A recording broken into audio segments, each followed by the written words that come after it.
This is Lindsay Mann with Cloud9Stampers.com, and I wanted to share with you a really fun pop-up feature that goes along with this card. So are you ready for it? So the outside has the cute house, and then we're going to open it up and look at that. Oh my gosh, it's so fun. Are you ready to see how this comes together? Let's get started. This card was designed as part of the September 2020 pop-up class. So if you are part of that class, you would have received this kit in the mail that comes with all the bits and pieces to make this project work. So I am going to set these things aside. Let's start with a pop-up feature first. So this was done using the Layering Circles framelets.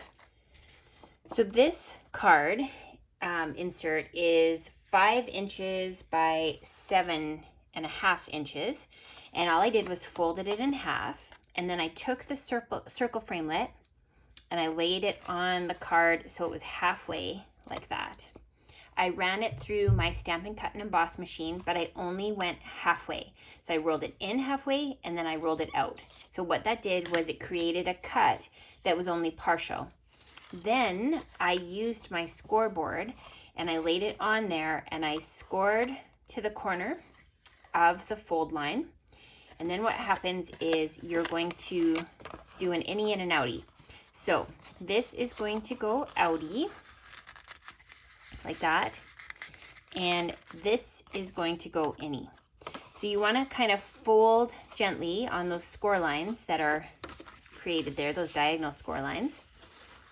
And now you can bring in your bone folder if you've got one, and you're just going to give it a good press, just like that.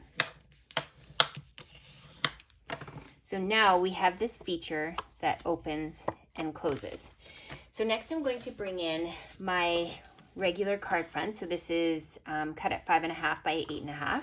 I'm going to match up the edges, and again use my bone folder to give it a press, and we're going to layer this insert inside. So I would recommend putting it on its backside. Then you're going to bring in your Stampin' Seal, and just be careful not to do the part that pops up. So I'm going to kind of do the areas around it, but not the area that needs to move.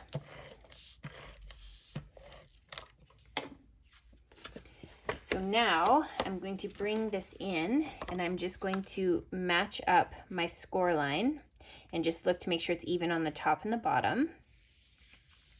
And now you can literally fold the card closed, and now you have that pop-up feature. So that's the basic mechanics of the card, which is super, super easy. So let's now make this card decorated. So the first thing you're going to do is go ahead and add your strip of Designer Series paper. And I'm just using regular adhesive for that. So I'm just going to add that here. It just gives a little bit of an interest point.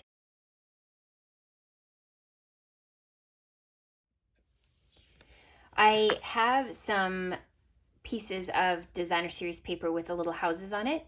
Okay, this is the part where you have to do a little bit of work because you're going to need to fussy cut just 2 houses, so you can go ahead and pick and choose if you have more than just a couple. And so I'm going to quickly cut that out. All right, so I've got it fussy cut out. So with one of the houses, I'm going to just use a dimensional, and I'm going to add that on one side of the fold line, kind of have it popping over the circle cut. And then the other one I'm going to use you can use a glue dot, or you can use a little bit of adhesive, and I'm going to add that on so it just gives a little bit of dimension. Also included in your card kit is a little tree. So this is also cut out from the Designer Series paper, and I'm going to use a dimensional to pop that up as well.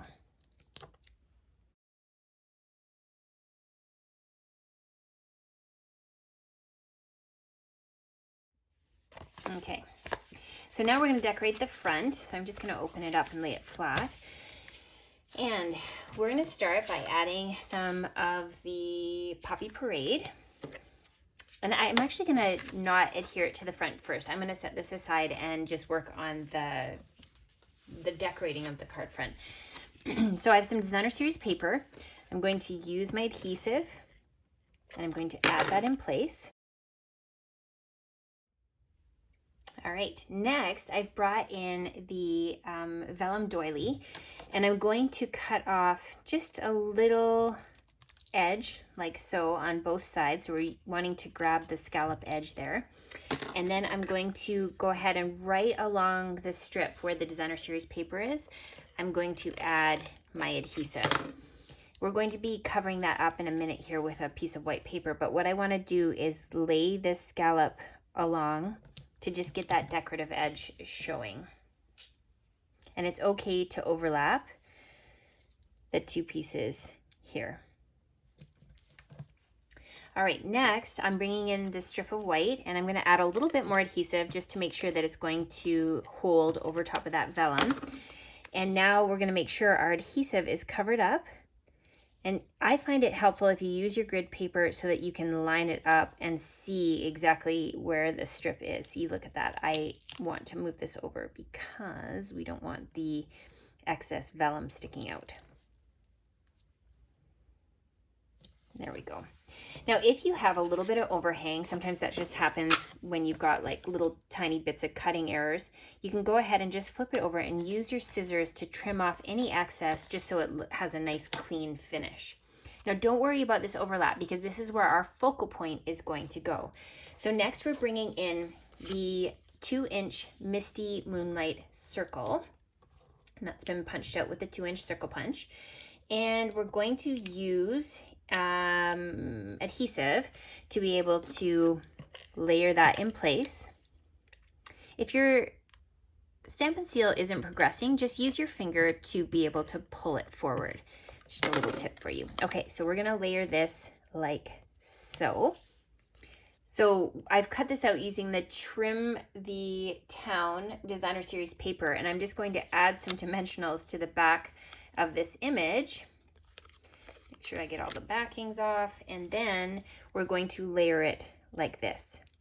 So there's a variety of really cute houses in that collection. You may have one that looks like this, you may have one that looks like this, or something entirely different, and that's totally fine.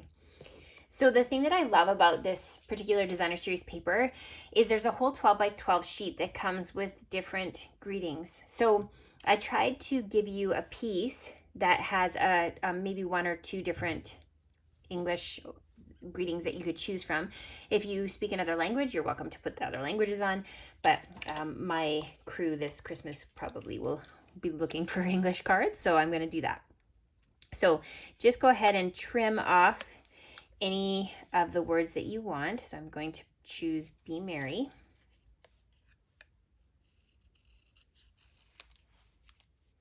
And this greeting is quite small. You're going to have a variety of greetings depending on where you pulled from the Designer Series paper. So I'm going to go ahead and just put this over top of the doorway, but you're welcome to go ahead and kind of play with the greeting to see what looks best to you. So for example, on my first card, I had a much longer greeting, so I played with it to the side. And here, I thought it looked cute over top of the door.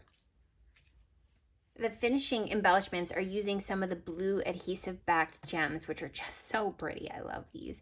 And we're going to go ahead and stick these on your card. So again, you can go ahead and play with the placement of them. If you want them to be on the left or right is up to you. I think it will really depend on where you've put your greeting. So on this card, I'm going to stick it just below here. But again, if you look at the original card, I stuck it over here. So just depending on what you want, where the balance looks correct to you. Okay, we're gonna bring back in our card base, and I'm just gonna lay this flat. We're going to add some Stampin' Seal to our card front and add that on. Just make sure that you've got it even around the edges. And there we have a very, very cute pop-up Christmas card. Have fun, my friends. I can't wait to see what you make. Bye for now.